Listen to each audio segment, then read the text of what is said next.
Applejack wiped her brow and gazed over sweet apple acres. The apples were ripening beautifully, and in a few days, she and Big Macintosh would be busy apple bucking again. In the meantime, however, they had their new barn to finish. Inside, Apple Bloom and Granny Smith were installing the pens. Outside, Applejack and Big Macintosh were giving the new barn a fresh coat of paint as red as her brother's coat. Applejack was about to pick up her paintbrush again when she spotted some pony approaching the barn. Big Macintosh! We have a visitor. You get started, and I'll deal with him. Sure thing, sis. The farm pony adjusted her hat and trotted up to meet the visitor, a fairly nondescript earth pony stallion with a brown coat and two-tone orange mane. Well, howdy, partner. Good day to you, Miss Applejack. I'm Kenai from Town Hall, here to conduct your annual building inspection. I'll be happy to escort you around. The apples prided themselves on the quality of everything they did and kept their buildings in tip-top shape. The inspector found no problem with the farmhouse, the old barn, the silo, or the two sheds. There's one more building to inspect. This says you've built a new bar. Where is that building?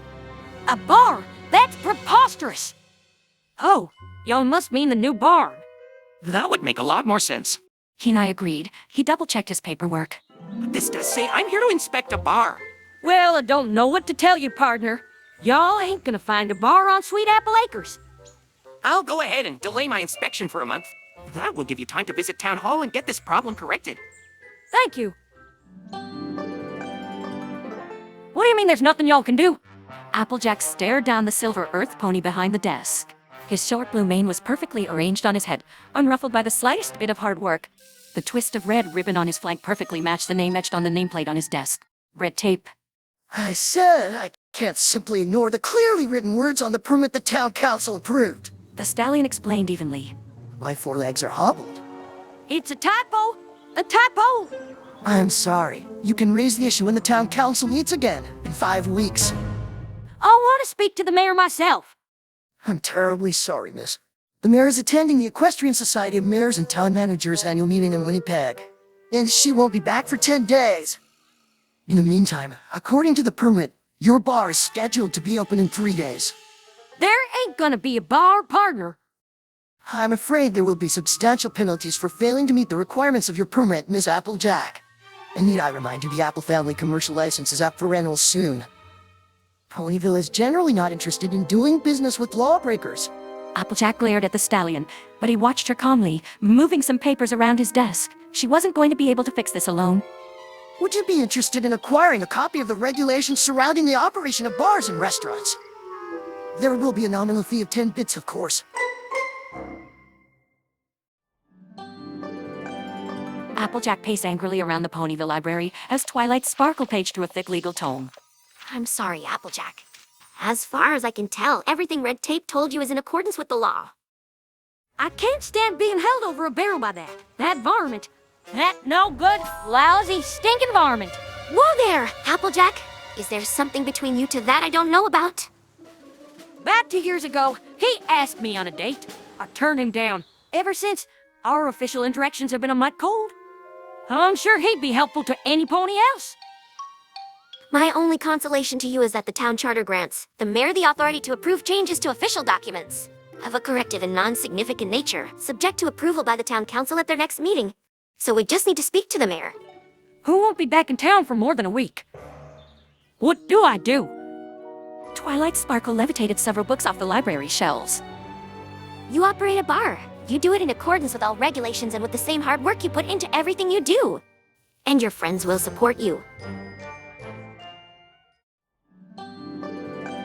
Applejack broke the bad news to her family. No pony was happy, but the apples accepted it stoically, like any problem that befell the farm family. Big Macintosh disassembled part of the new barn's interior, freeing up the minimum required space for the tavern.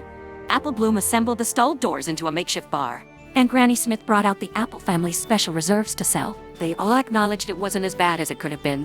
For example, the family already had taps for cider season, and a soda dispenser, normally only brought out for the family reunion. Similarly, the family's picnic tables and old chairs were repurposed, but there were so many little things Applejack needed to buy. Toothpicks, olives, mixers, those horrible little cherries with all the flavor sucked out of them. All of that was bits out of their rainy day fund, a fund already drawn down to pay for the new barn. And then, of course, there was the alcohol. So many varieties of alcohol, they'd never drink it themselves, and they sure weren't going to serve their friends and family any alcohol not made from Apple family apples. So much waste. Applejack stood behind the bar, but looked outside. It was still light outside. She should be spending these hours bucking apples and then enjoying a hearty meal with her family after sundown. But because all bars had to be open between the hours of 6 and 11 in the evening, the orange mare found herself inside the barn-turned bar. The earth pony turned and stared at the dozens of bottles behind her. They rested there, mocking her. They would never be opened, because no pony would walk all the way to Sweet Apple Acres, too. The interior of the barn grew lighter as the barn door opened. A plump earth pony mare trotted in. Howdy, Berry Punch. Didn't expect any pony to come here. My berry sense told me to come here. What's berry sense? You know Pinky Sense, it's like that except for booze. So what do you have? Well, as you can see, we have a full bar. But I hope you'll try some of the Apple family's hard cider ore. What's in that unmarked bottle? That's some of our special Apple family brandy blended with... You had me at brandy. Brandy? Neat. Applejack poured Berry Punch a drink. The plum mare pounded back the drink. No, I'll have another. The reluctant bartender looked at her customer crossly, but poured her a second drink. She consumed half of the second drink before setting down the glass. So, why'd you come all the way here? The bars in town don't want my business. Applejack looked at the mare curiously. As the evening progressed, she began to understand why. The more she drank, the louder Berry Punch became. She lost any concept of personal space and switched rapidly between exuberance and depression. Oh, this is good stuff. Berry Punch slurred as she picked up her fifth glass. What am I drinking again? As I tried to explain before, it's Apple family apple brandy blended with whiskey. Berry Punch hugged Applejack. Oh, that's brilliant. You should totally sell that. You should name it after yourself. Applejack pushed the plum mare away. Yeah, maybe. She said noncommittally, at least she was earning some bits for her family this evening. Oh, and I forgot my purse. Put dish on my tab. Applejack stared at Berry Punch. Get out. Aboard, Applejack was reading the bartender's guide for the 8th time when the barn door opened. A cyan Pegasus with a rainbow-colored mane flew in, executing a quick tour of the makeshift bar. So this is what you're stuck doing? Rainbow Dash asked, taking a seat at the bar. Yeah, Never thought I'd see the day. that makes two of us. So what did the termite say when he walked into the bar? Rainbow Dash joked. Without allowing Applejack to answer, she continued. It's the bartender! She guffawed, pounding the bar with her hoof. Dash, the regulations surrounding running a bar in Ponyville give me the right to refuse service to any pony. Okay, chill. I just thought you'd appreciate a joke. This is more like a nightmare. Let me brighten your mood by buying something. So what do you sell here? Well, our specialty is Apple family hard cider, and we also have... Whoa! You have cider! That's not hard, that's an easy choice. Dash, this ain't the cider we sell each fall. The Pegasus slammed to bits on the counter. Cider me! Applejack cautiously uncorked a chilled bottle and passed it to her friend. Rainbow Dash took the bottle and hoof and drank a mouthful of the hard cider. You're right. This isn't like your normal cider. This is better. It even beats fresh squeezed rain cloud after a busy day on weather patrol. The Earth Pony regarded the Pegasus suspiciously. What do you know about a busy day? It took a long time to clear the clouds that drifted over the town from the Everfree Forest today. I barely had time for all my other work. Uh-huh. Rainbow Dash drained the bottle and set it on the table. That ain't the spot. I'll have another. Dash, the stuff is brewed for the Apple family. You know, hardy earth ponies, not lightweight Pegasi. I don't think you should drink this like regular cider. Rainbow Dash glared at Applejack. You saying I'm a lightweight? That I'm not tough. She dropped 10 more bits on the bar. I accept the challenge. The farmer-turned-bartender had some understanding that biological differences made it easier for Pegasi to get drunk. She'll be asleep before finishing the third bottle, Applejack thought. Rainbow Dash grew louder as she drank the second bottle of cider. The Pegasus never really stood still, as if her body were telling her to move even when she was consciously trying to remain still. But the swaying she displayed while sitting on the bar stool wasn't this familiar movement. That was awesome. More. Dash, you're going to regret it tomorrow if y'all don't stop drinking. I never regret awesome. She replied as she held out her hoof. Applejack was surprised at how coherent her friend's speech remained even as her body betrayed the cider's influence. She sighed. If there's one way Rainbow Dash was most like her, it was her stubbornness. Applejack passed over a third bottle. You're going to keep selling this, right? I'm not planning on it. 'Cause I'm going to keep buying every day. The Pegasus continued. Her swaying grew more pronounced. Instinctual commands caused the Pegasus wings to flare out, slight movements helping her maintain her balance. Rainbow Dash finished her third bottle of cider faster than her second. Applejack was impressed at her friend's toughness, but was afraid of continuing to serve her. I don't think you can handle another. I so am. You don't even look in any condition to sit, let alone walk. I show you. Uh-oh. Applejack thought. The speedy Pegasus may have been inebriated, but the muscles behind her wings remained powerful. She took off, gaining elevation almost effortlessly. Applejack dashed out from behind the bar, taking some solace in the fact that her friend wouldn't be able to fly too high. Rainbow Dash flew with instinct honed by years of practice, but knowing what to do didn't help as the alcohol in her bloodstream slowed down everything. Time for a nap. She muttered and closed her eyes. Unfortunately, she was still in the air. The cyan Pegasus wings locked, and she spiraled downward. Applejack watched her descent, worried. Please, don't hurt yourself. She whispered. The Earth Pony ran around, trying to stay under her friend. Not the bottles. She shouted as Rainbow Dash neared the ground. Applejack reared and caught the Pegasus in her forelegs. The two tumbled to the ground, almost smashing into the bar. Captain of the Wonderbolts, of course. Rainbow Dash muttered. Applejack got her hooves and picked up Rainbow Dash. Nothing left to do but let her sleep, make sure she was okay, and say, "I told you so," in the morning. I never thought I'd see this on a farm. Applejack leveled her eyes at the new arrival. Purveyor of carrots, bane of the marketplace, eternal rattle carrot top. She was always trying to convince ponies that vegetables were better than fruits, and now she was here. This could happen to you if you're not careful. Oh, I doubt that. So what are you serving? The house specialty is Apple Family Hard Cider, and some Apple Family Apple Brandy Blend. So what do you have that isn't hoof made by the apples? Pretty much everything else. A beer, then? Applejack picked out a cold beer from the untouched selection of purchased alcohol and slid the bottle to Carrot Top. Carrot Top nursed the beer. Bothered by the quiet, Applejack finally asked. So what brings you here? Market just isn't the same without you. All your brother does is sell apples. There's no laughable attempts to tell parents that apples are good for their foals, when every pony knows it's vegetables that make foals grow big and strong. You know, Carrot Top, I think you're old enough to know the truth. Carrots aren't good for the eyes. That's just an old mare's tale. An apple a day does not keep the doctor away. It's about time you admitted that to yourself. And I think you should be worried that all the rabbits steal from my farm. What kind of carrot farmer has rabbits? Rabbits! Ignoring hair! I heard Shirley hates it when her students bring her apples. Hates it! The two mares stared at each other, serious expressions on their faces. Applejack's was the first to shift, the corners of her mouth lifting slightly. Carrot Top started to smile as well. Soon, the farmers were sharing an exuberant laugh. I can't wait until this stupid situation gets resolved. I'm gonna go to the market, and I'm gonna sell like I've never sold before.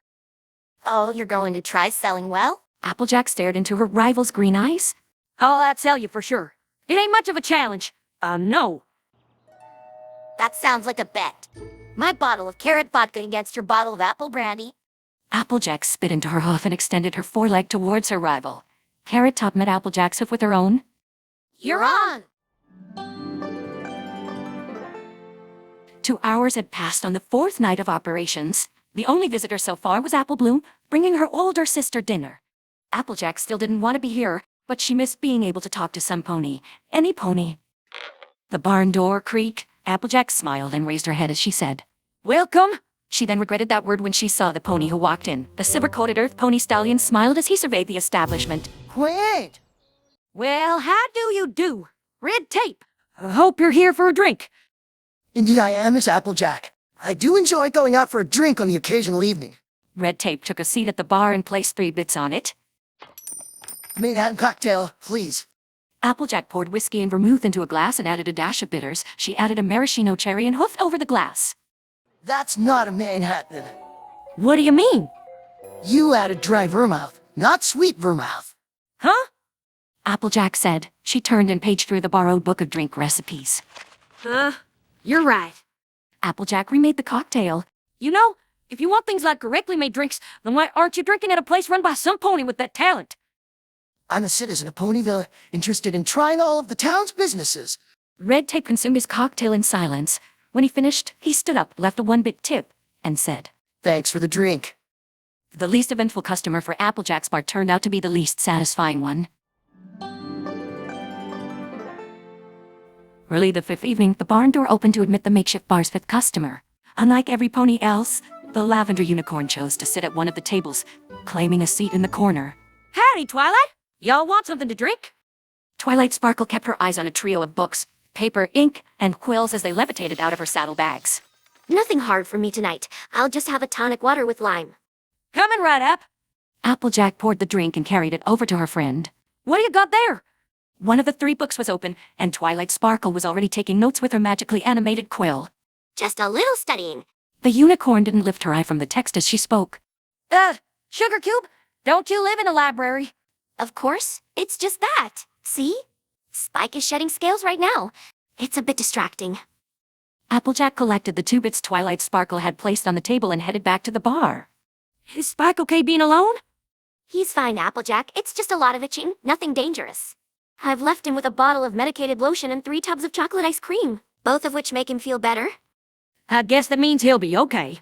Applejack commented as she wiped dry some glasses. Plus, if I'm there, he'll actively complain. When he's shedding, he likes soliciting sympathy from any pony in earshot. I needed to study someplace I knew would be quiet. Twilight Sparkle glanced up when she heard Applejack set a glass down on the bar with a resounding thud. The Earth Pony was staring off into space, looking perturbed. What's wrong, Applejack? Nothing. You can tell me. Applejack shook her head. It's nothing. She said again. The Earth Pony looked back. Twilight Sparkle had pushed away her study materials. She actually closed her book and moved it to the far corner of the table. Just sit. I said something wrong, and I'm sorry. But you should talk about what's bothering you. Applejack dropped the towel on the bar and took a seat opposite Twilight Sparkle. You know I don't want to do this, right? I read you loud and clear when you were talking to me about this originally. Yeah, but since I'm doing this, I want to be the best I can. And this is not my best. This is a failure. I wouldn't say that, Applejack. You're doing a good job in a role you've never filled before. You will do anything to help your farm, and this experience just proves it. The way things are going, it's gonna hurt my farm in the end, even if we get the mayor to put an end to this. Look, Applejack, I have an appointment with the mayor the day she gets back. Come with me. I'll make sure she corrects that permit. As for, I shouldn't have left Spike alone. That wasn't a good thing for me to do, as a parental figure or as a friend. Twilight Sparkle's horn glowed, and her books and paper returned to her saddlebags. I'll see you later, Applejack. She said, and with Twilight Sparkle's rapid departure, Applejack found herself alone again. Applejack turned the crank of the well, drawing up a bucket of cool, fresh water. Following a day of hard work, she always headed to the well. The Earth Pony drank deeply, and then splashed her face with the refreshing liquid. Her mood soared as she considered the evening of non-work facing her. Gotta get to it anyway. She mused as she walked to the new barn. What Applejack saw as she opened the door stopped her in her tracks. The entire barn had been transformed. Strips of cloth hung from the wooden walls, softening the interior and making it feel more intimate. Tablecloths covered the tables, and candle-sized magic lights illuminated the interior warmly. Additional tables had been brought in, and were covered in cupcakes. Finally, the Apple family piano was moved into the barn. Pinkie Pie suddenly appeared behind Applejack. Do you like it? How did ya? She started before seeing the rest of her best friends step out from behind the bar where they had been hiding. Applejack, we're here to make sure you have at least one successful night as a bar owner. I simply adore the chance to refine the decor here. Pinkie Pie popped out from under the table of cupcakes. And I made cupcakes for every pony. She waved a hoof over her creations. We have extra salty salted caramel cupcakes and extra spicy chocolate hot sauce cupcakes and extra sour lime margarita cupcakes. Every pony will love them, and then every pony will be super thirsty. We all spread the word throughout Ponyville that Applejack's bar was the happening place to be tonight. This is wonderful and all, but, this is a mite too much. Nonsense. We're all here to help you. Even your family isn't on this. Rarity leaned out the door. That's your cue. Oh, don't be like that. You look fabulous. A slightly embarrassed Big Macintosh walked into the barn, wearing a fine tuxedo. Your server today. You should see how many mayors wanted to come when I mentioned I was planning on putting your brother in a tuxedo. Applejack was positive there was a blush hidden under her brother's red coat. Granny Smith walked into the barn. And I'll be playing some lovely tunes on that there piano. Pinkie Pie entered the barn, despite no pony seeing her leave. Apple Bloom is arriving with the first group of guests. Every pony, get ready to party! This is what I was missing. But Applejack, it seemed like all of Ponyville was here, and she was busy, gloriously busy. She was joined by Fluttershy and Twilight Sparkle in making drinks. Rainbow Dash delivered the drinks to the ponies who wanted their drinks as fast as possible, while Big Macintosh balanced trays of drinks for the guests who more wanted to see Big Macintosh carry a tray of drinks. Rarity and Pinkie Pie served as impromptu hostesses. Granny Smith's collection of raucous and surprisingly body Pino tunes kept up the crowd's energies. Little Apple Bloom kept herself busy bussing the dirty glasses back to the farmhouse, where Sweetie Belle and Scootaloo helped her clean them, while the other two Crusaders weren't interested in a dish-washing cutie mark. They were interested in helping Applejack, no matter whether or not that endeavor would grant a cutie mark. As the night progressed, the feeling of accomplishment was magnified by seeing bits accumulate in the old box being used as a till. Even Berry Punch had come back to pay her tab and get another drink. It turns out the mayor couldn't resist the promise of Pinkie Pie's margarita cupcakes. At the same time, the levels of the bottles of alcohol fell. Dozens of bottles were emptied that night. As the crowds finally dwindled, Applejack noticed it was 2 hours past her normal close. The clock that she had installed to count down the minutes of her imprisonment had been forgotten during this busy evening. Her brother trotted up to her, his bow tie finally loosened. Sis, you're going to town hall with Twilight tomorrow. And then you're taking the rest of the day off. Sure thing. Of course that should say Bon. Even without confirming it by looking at the minutes of the past town council meetings, it should have been obvious to any pony. She corrected the permit and initialed the correction. I'll add this to the agenda for the next meeting and let Kenai know he can finish his inspection. Thank you kindly, Mayor. I'm just glad I was able to find you had this authority by reading the town charter. Why didn't Red Tape fix this? He was in charge when I was gone. He said there was nothing he could do. He could have done exactly what I did. Twilight Sparkle pondered the town charter for a moment. Does the provision of the charter that grants you this authority allow it to be used by the mayor's designated representative? I'm not sure, but I certainly wouldn't have criticized him for making the right decision. I guess a mayor just has a different skill set than a bureaucrat. Applejack looked as if she wanted to say something. Words were almost visibly caught in her throat. Twilight Sparkle looked at her encouragingly. Finally, the orange mare spoke. I suspect Red Tape acted the way he did for personal, not professional reasons. The mare nodded. It seemed she knew what Applejack meant. That's disappointing to hear. I promise you I'll talk to him, but I doubt he'll admit to anything. Really, I don't have any grounds to criticize him if he did everything by the book. Mayor, would you mind if Applejack and I spent some time looking through the town records? Of course. Good luck finding what you were looking for. Red Tape relaxed at the kitchen table. Sunday was his favorite day of the week, and he always started it out with a cup of tea and the Sunday Manhattan Times. A relaxing morning, uninterrupted by... A relaxing morning? The knocking was insistent. Sighing, the silver stallion stood up and walked to the door. Good morning, Red Tape. I have your inspection scheduled for today. On a Sunday? The mayor asked me to schedule this inspection as soon as possible. Red Tape shrugged and admitted the brown earth pony. Kenai inspected the doors, windows, and ceiling of the ground floor. I see a few superficial cracks in the plaster, but it's nothing you need to repair. Shall we head upstairs? Red Tape nodded. The two stallions headed upstairs. Kenai checking the stairwell carefully. He peered down the hallway and then referred to his notes. It says here you built an expansion to the second floor since your last inspection. Extended the hallway and added a bedroom and a bathroom. Yeah.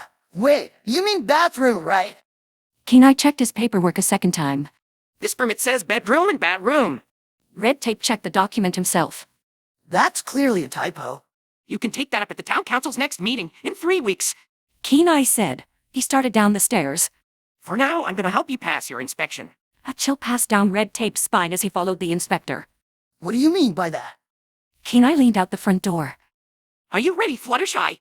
The butter yellow Pegasus stepped to the door, a covered cage in her mouth. She set it down just inside the doorway. Thank you for building a back room, Mr. Red Tape. These 6 adorable critters have been waiting so long to get adopted. Red Tape's jaw hung open. He tried to move, tried to say something, but the shock of the situation prevented from acting before Fluttershy pulled the blanket off the cage. Hideous wing rats, betty eyes, squished faces. Red Tape started to sweat. The whole scene moved in slow motion as the Pegasus lifted the latch and opened the cages. Excited squeaking filled the air as the monstrosities flew from the cage. One landed on Red Tape's mane. The stallion passed out most ingloriously. Oh my. I've never seen any pony so excited to adopt a pet.